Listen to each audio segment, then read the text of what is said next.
এদিকে জাতিসংঘের ও আমেরিকার কড়া বার্তা ডক্টর ইউনূসকে ভোট বয়কটে আওয়ামী লীগের সঙ্গে গোটা বিশ্ব পতনের দ্বারপ্রান্তে ইউনূস সরকার। জাতিসংঘ এবং এখন যুক্তরাষ্ট্র দুই শক্তি আনুষ্ঠানিক পর্যবেক্ষক দল না পাঠানোর সিদ্ধান্তের মধ্য দিয়ে পরিষ্কার ইঙ্গিত দিয়েছে যে তারা এই যে নির্বাচনী প্রক্রিয়াটা শুরু হয়েছে তাকে সম্পূর্ণভাবে তাদের ম্যান্ডেট বা স্বীকৃতি দিতে প্রস্তুত নয়। এটি ইউনূস সরকারের জন্য একটি ভয়াবহ কূটনৈতিক এবং প্রতীকী সেটব্যাক।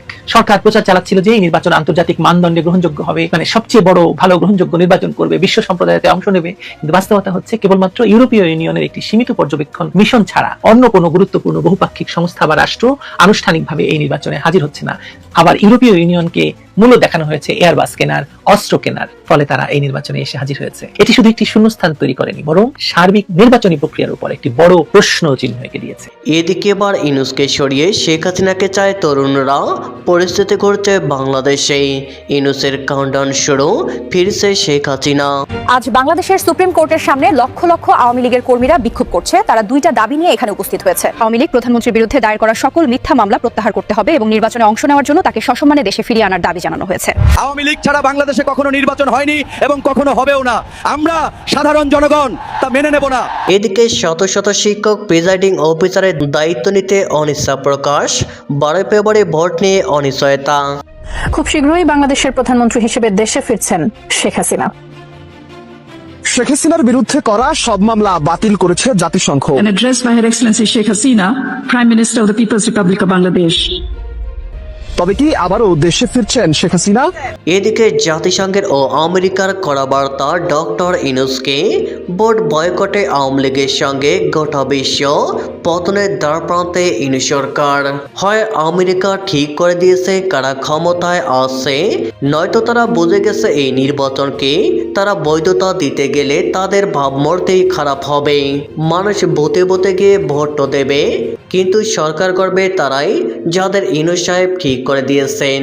কিন্তু কাদের তিনি ঠিক করে দিয়েছেন বা আমেরিকা কাকে চাইছে এটি স্পষ্ট নয়। লন্ডনে গিয়ে তারেক রহমানের সঙ্গে ইউনূসের বৈঠক করাটাকে ভালো চোখে দেখেনি ছাত্র নেতারা। তারা ধরে নিয়েছিল যে ইউনূস সাহেব লন্ডনে গিয়ে সেজদা দিয়ে এসেছেন, তিনি রাষ্ট্রপতি হওয়ার শর্তে বিএনপিকে ক্ষমতায় আনছেন। কিন্তু ভোট যত এগিয়ে আসছে মনে হচ্ছে তিনি জামায়াতের থেকে ঝুঁকে আসছেন। যেভাবে জামায়াতকে কলঙ্কহীনভাবে প্রচার করতে দেওয়া হচ্ছে, মনে হচ্ছে তারা স্বাধীনতার যুদ্ধ করে দেশ স্বাধীন করেছে। তারা এখন নিজেদেরকে মহান এবং উদার করে তৈরি করতে শুরু করেছেন।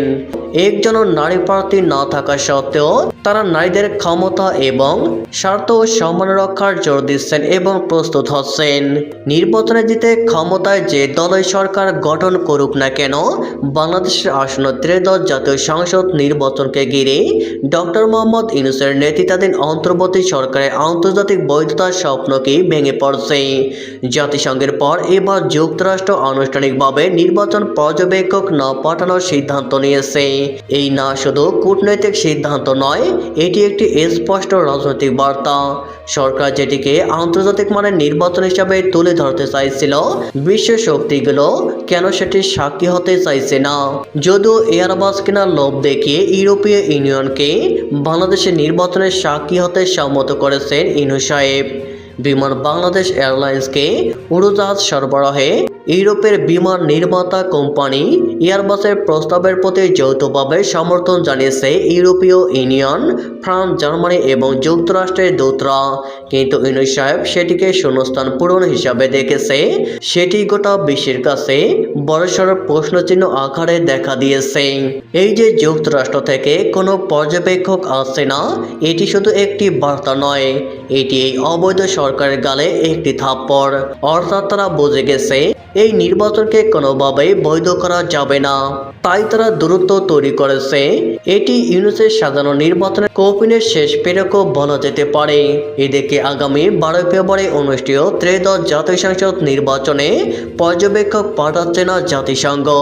গত সোমবার সংস্থার মহাসচিব অ্যান্টনিও গুতেরেসের মুখপাত্রের কার্যালয়ে নিয়মিত প্রেস ব্রিফিংয়ে এই তথ্য জানানো হয়। ব্রিফিংয়ে মহাসচিবের মুখপাত্র স্টিফেন ডুজারিকের কাছে বাংলাদেশ প্রসঙ্গে 3টি প্রশ্ন করা হয়। প্রথম প্রশ্নটি ছিল আগামী জাতীয় সংসদ নির্বাচন নিয়ে। জাতিসংঘ কি এই নির্বাচনে কোনো পর্যবেক্ষক পাঠাবে কিনা? প্রশ্নের জবাবে মহাসচিবের মুখপাত্র ডুজারিক বলেন, না, সাধারণ পরিষদ বা নিরাপত্তা পরিষদের ম্যান্ডেট ছাড়া জাতিসংঘ নিজ থেকে কোনো পর্যবেক্ষক পাঠায় না। ফলে আমরা এখন আর এটি করি না। তবে নির্বাচনের ক্ষেত্রে জাতিসংঘ কান্ট্রি অফিস প্রায় কারিগরি সহায়তা দিয়ে থাকে। তারা এই ধরনের কোনো সহায়তা দিচ্ছে কিনা তা আমি আপনাদের জেনে জানাতে পারি। ফলে যে নির্বাচনের বৈধতা নিয়ে নির্বাচন শুরুর আগে প্রশ্ন দেখা দিচ্ছে, সেই নির্বাচনে নির্বাচিত সরকার কতদিন টিকবে তা নিয়ে প্রশ্ন থেকেই যাচ্ছে। এদিকে এবার ইউনূসকে সরিয়ে হাসিনাকে চায় তরুণরা। পরিস্থিতি ঘটছে বাংলাদেশে, ইউনূসের কাউন্টডাউন শুরু, ফিরছে শেখ হাসিনা। বাংলাদেশে জুলাই আগস্ট অভ্যুত্থান যে ভুল করে অগাধ জলে ঝাঁপ দেওয়া, সেটা এখন বাংলাদেশের তরুণ প্রজন্ম উপলব্ধি করতে পেরেছে, দেরিতে হলেও। কোনো একটি দেশের সরকারকে ক্ষমতা থেকে উৎখাত করতে প্রধান ভূমিকায় থাকে দেশটির তরুণ প্রজন্ম। আর তাদের পিছনে কিছু কিছু ক্ষেত্রে থাকে একটা স্বার্থন্বেষী গোষ্ঠী। বাংলাদেশের ক্ষেত্রে সেটাই হয়েছিল। তরুণ প্রজন্মকে বিপথে চালিত করেছিল বিশেষ একটি গোষ্ঠী। কিছুদিন আগে একটি প্রতিবেদনে লেখা হয়েছিল, আত্মবিশ্বাস ভুল পথে চালিত হয়ে চরমে পৌঁছালে ব্যর্থবোধের জন্ম হয়। পদ্মাপাড়ে জুলাই আগস্টের আন্দোলন তরুণ সমাজের আত্মবিশ্বাস ভুল পথে চালিত হয়ে জন্ম দেয় একাধিক ব্যর্থবোধের। আজ তাদের চেতনা ফিরেছে, বলা যেতে পারে পরিস্থিতি তাদের চেতনার উন্মোষ ঘটিয়েছে। তাই তারা আবার শেখ হাসিনাকেই চাইছে। জুলাই আগস্টের আন্দোলনে বাংলাদেশের নতুন যৌবনের দূতেরা রাস্তায় নেমেছিল। তারা একটি পূর্ণ রাজনৈতিক ব্যবস্থার বদল ঘটিয়ে দেশে একটি নতুন রাজনৈতিক ব্যবস্থা প্রতিষ্ঠা করবে। তাদের স্বপ্ন ছিল এমন একটি রাষ্ট্র ব্যবস্থা যেখানে লিঙ্গ, ধর্ম, জাতি নির্বিশেষে সবার সমান সুযোগ থাকবে, এক কথায় সমান অধিকার। যে রাষ্ট্র ব্যবস্থা তরুণদের ভবিষ্যৎ নির্মাণে সহায়ক হবে, তাদের অন্ধকারে অতল গহ্বরে ঠেলে দেবে না। কিন্তু এক বছর না অতিক্রান্ত হতে না হতেই সেই স্বপ্ন আজ বড় ধরনের প্রশ্নের মুখে। সরকার বদলেছে ঠিকই, কিন্তু রাজনীতি বদলায়নি। 2026 সালের সংসদ নির্বাচন বাংলাদেশের তরুণদের সামনে দাঁড় করেছে এক অস্বস্তিকর পরিস্থিতিতেই। তাদের এক কঠিন বাস্তবতার সামনে ফেলে দিয়েছে। গণ অভ্যুত্থানের চালিকা শক্তি ছিল তরুণ প্রজন্ম। বাংলাদেশে মোট ভোটারের 1/4 বেশি এই বয়স গোষ্ঠীর অন্তর্ভুক্ত। তারা একটি পরিবর্তন চেয়েছিল ঠিকই, পদ্মাপাড়ে পট পরিবর্তন ঘটেছে। তবে সেই পরিবর্তন দেশের নতুন যৌবনের প্রতিনিধিদের কাঙ্ক্ষিত পরিবর্তন নয়। হাসিনার আমলে সবকিছু যে ঠিকঠাক ছিল তা বিতর্কের ঊর্ধ্বে ছিল না। সেটা আওয়ামী লীগ কখনো সরাসরি বা কখনো বা প্রকারান্তে স্বীকার করে নিয়েছে। দীর্ঘদিনের জমে থাকা সেই একাধিক ভুল পদক্ষেপের উদ্গীরণ ঘটে জুলাই আগস্টে। তাদের সেই অগাধ জলে ঝাঁপ দেওয়ার জন্য শুধু আওয়ামী লীগ নয়, লক্ষ্য ছিল বিএনপি। নির্বাচন আসছে, যে কোনো একটি দল ক্ষমতায় আসীন হবে, কিন্তু যে উদ্দেশ্য নিয়ে তরুণ প্রজন্মের পথে নামা, অর্থাৎ বিকল্পের সন্ধান, সেই সন্ধানের কি ইতি ঘটতে চলেছে? এই আন্দোলন কি বাংলাদেশের জাতীয় রাজনীতিতে একটি নতুন বিকল্প তৈরি করতে পারবে? এই অবস্থায় আগামী 12 ফেব্রুয়ারি বাংলাদেশে অনুষ্ঠিত হতে চলেছে ত্রয়োদশ জাতীয় সংসদ নির্বাচন। কি হবে বাংলাদেশের তরুণ প্রজন্মের ভবিষ্যৎ? বাংলাদেশে বা আগামী দিনে কোন দিকে ধাবিত হবে তা জানার জন্য আমাদের আরও বেশ কিছুদিন অপেক্ষা করতে হবে। পদ্মাপাড়ে কাউন্টডাউন শুরু হয়ে গিয়েছে। এদিকে শত শত শিক্ষক প্রিজাইডিং অফিসারের দায়িত্ব নিতে অনিচ্ছা প্রকাশ। 12 ফেব্রুয়ারি নির্বাচন নিয়ে অনিশ্চয়তা। আসন্ন নির্বাচনকে ঘিরে ভোট কেন্দ্রগুলোতে সহিংসতা, মারামারি ও জ্বালাপোড়ার আশঙ্কা ক্রমেই বাড়ছে। এই পরিস্থিতিতে হাজার হাজার সাধারণ মানুষের জীবন ও নিরাপত্তা মারাত্মক ঝুঁকির মুখে পড়তে পারে বলে সংশ্লিষ্টদের মধ্যে গভীর উদ্বেগ তৈরি হয়েছে। এমন ঝুঁকিপূর্ণ বাস্তবতায় অসংখ্য শিক্ষক প্রিজাইডিং অফিসারের দায়িত্ব নিতে অনিচ্ছা প্রকাশ করেছেন। অনেকেই অসুস্থতা কিংবা ব্যক্তিগত নিরাপত্তাজনিত কারণ দেখিয়ে দায়িত্ব এড়িয়ে চলছেন। শিক্ষকদের একটি বড় অংশ মনে করেছেন, বর্তমান পরিস্থিতিতে ভোট কেন্দ্রের দায়িত্ব পালন করা মানে নিজের জীবনকে অনিশ্চয়তার মধ্যে ফেলে দেওয়া। একজন শিক্ষক নাম প্রকাশ না করার শর্তে বলেন, আওয়ামী লীগবিহীন নির্বাচন জনগণ গ্রহণ করছে না, পাতানো বা সিলেকশনের নির্বাচনও মানুষ মানছে না। ফলে ভোট কেন্দ্রে অবরোধ ও সংঘর্ষের আশঙ্কা থেকেই যায়। নির্বাচন ব্যবস্থার প্রতি আস্থাহীনতা, অংশগ্রহণমূলক রাজনীতির অভাব এবং নিরাপত্তা নিয়ে অনিশ্চয়তা সব মিলে নির্বাচনকে ঘিরে একটি ভীতিকর পরিবেশ তৈরি হয়েছে। এই অবস্থায় দায়িত্বপ্রাপ্ত কর্মকর্তা ও সাধারণ ভোটারদের নিরাপত্তা নিশ্চিত করা রাষ্ট্রের জন্য বড় চ্যালেঞ্জ হয়ে দাঁড়িয়েছে। তবে জাতিসংঘ এবং এখন যুক্তরাষ্ট্র দুই শক্তি আনুষ্ঠানিক পর্যবেক্ষক দল না পাঠানোর সিদ্ধান্তের মধ্য দিয়ে পরিষ্কার ইঙ্গিত দিয়েছে যে তারা এই যে নির্বাচনী প্রক্রিয়াটা শুরু হয়েছে তাকে সম্পূর্ণভাবে তাদের ম্যান্ডেট বা স্বীকৃতি দিতে প্রস্তুত নয়। এটি ইউনূস সরকারের জন্য একটি ভয়াবহ কূটনৈতিক এবং প্রতীকী সেটব্যাক। সরকার প্রচার চালাচ্ছিল যে এই নির্বাচন আন্তর্জাতিক মানদণ্ডে গ্রহণযোগ্য হবে, মানে সবচেয়ে বড় ভালো গ্রহণযোগ্য নির্বাচন করবে, বিশ্ব সম্প্রদায়তে অংশ নেবে। কিন্তু বাস্তবতা হচ্ছে কেবলমাত্র ইউরোপীয় ইউনিয়নের একটি সীমিত পর্যবেক্ষণ মিশন ছাড়া অন্য কোনো গুরুত্বপূর্ণ বহুপাক্ষিক সংস্থা বা রাষ্ট্র আনুষ্ঠানিকভাবে এই নির্বাচনে হাজির হচ্ছে না। আবার ইউরোপীয় ইউনিয়নকে মূল্য দেখানো হয়েছে এয়ারবাস কেনার, অস্ত্র কেনার, ফলে তারা এই নির্বাচনে এসে হাজির হয়েছে। এটি শুধু একটি শূন্যস্থান তৈরি করেনি, বরং সার্বিক নির্বাচনী প্রক্রিয়ার উপর একটি বড় প্রশ্ন চিহ্ন এঁকে দিয়েছে। দেশে আসন্ন ত্রয়োদশ জাতীয় নির্বাচনকে কেন্দ্র করে ডক্টর মোহাম্মদ ইউনূসের নেতৃত্বাধীন অন্তর্বর্তীকালীন সরকার যে আন্তর্জাতিক বৈধতার স্বপ্ন দেখিয়েছিল তা এখন আক্ষরিক অর্থেই ধূলিসাৎ হয়ে গেছে। কথিত সংস্কার এবং গণতন্ত্র পুনরুদ্ধারের ধোঁয়া তুলে যে নির্বাচনী আয়োজন চলছে তাকে ঘিরে আন্তর্জাতিক সম্প্রদায়ের অনীহা ক্রমেই স্পষ্ট থেকে স্পষ্টতর হচ্ছে।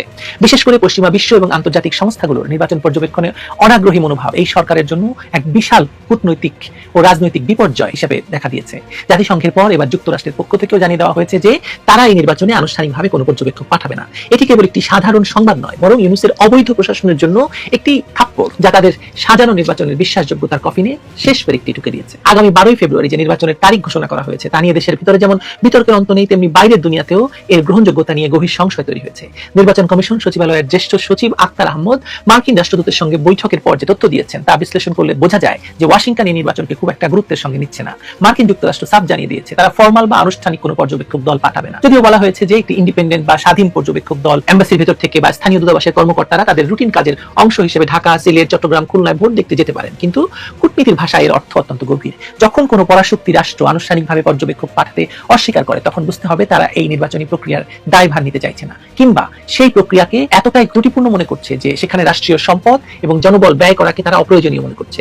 দূতাবাসের কর্মকর্তারা ভোট দেখতে যাওয়া আর ওয়াশিংটন থেকে উচ্চ পর্যায়ের পর্যবেক্ষক মিশন পাঠানো তো এক বিষয় নয়। আপনার কি মনে হয় এক বিষয়? স্থানীয় কর্মকর্তারা যা করবেন তা হলো পরিস্থিতির উপর নজর রাখা। এটি নির্বাচনের শুদ্ধতা বা বৈধতা দেওয়ার কোনো সনদ নয়। এর আগে জাতিসংঘের পক্ষ থেকেও একই ধরনের নেতিবাচক বার্তা এসেছে। জাতিসংঘের মহাসচিবের মুখপাত্র স্টেফান দুজারিক স্পষ্ট ভাষায় জানিয়ে দিয়েছিলেন যে বাংলাদেশের আসন্ন নির্বাচনে পর্যবেক্ষক পাঠানোর কোনো পরিকল্পনা জাতিসংঘের নেই। তিনি যুক্তি দেখিয়েছিলেন নিরাপত্তা পরিষদ বা সাধারণ পরিষদের ম্যান্ডেট ছাড়া জাতিসংঘ সাধারণত পর্যবেক্ষক পাঠায় না। যদিও এটি তাদের দীর্ঘদিনের নীতি, কিন্তু বাংলাদেশের বর্তমান প্রেক্ষাপটে যখন একটি অনির্বাচিত সরকার রাষ্ট্র ক্ষমতা দখল করে আছে এবং একটি বিতর্কিত নির্বাচনের দিকে এগুচ্ছে, তখন জাতিসংঘের এই নির্লিপ্ততা প্রমাণ করছে যে আন্তর্জাতিক ম্যান্ডেট পাওয়ার ক্ষেত্রে ইউনূস সরকার চরমভাবে ব্যর্থ হয়েছে। আমাদের ভুলে গেলে চলবে না, এই জাতিসংঘই ইউনূসকে ক্ষমতায় বসিয়েছে বাংলাদেশের সেনাবাহিনীকে নিরস্ত্র রেখে এবং বাংলাদেশের সেনাবাহিনীর উপর চাপ দিয়ে এই সন্ত্রাসীদের দমনে বাধা দিয়ে। জাতিসংঘ যদি মনে করতো যে এখানে গণতন্ত্র পুনরুদ্ধারের একটি গুরুত্বপূর্ণ এবং ঐতিহাসিক প্রক্রিয়া চলছে, তবে হয়তো তারা বিশেষ ম্যান্ডেটের মাধ্যমে হলেও পর্যবেক্ষক পাঠাতো। কিন্তু তাদের এই পিছুটান বুঝিয়ে দিচ্ছে যে তারা এই জগাখিচুড়ি পরিস্থিতির অংশ হতে চায় না।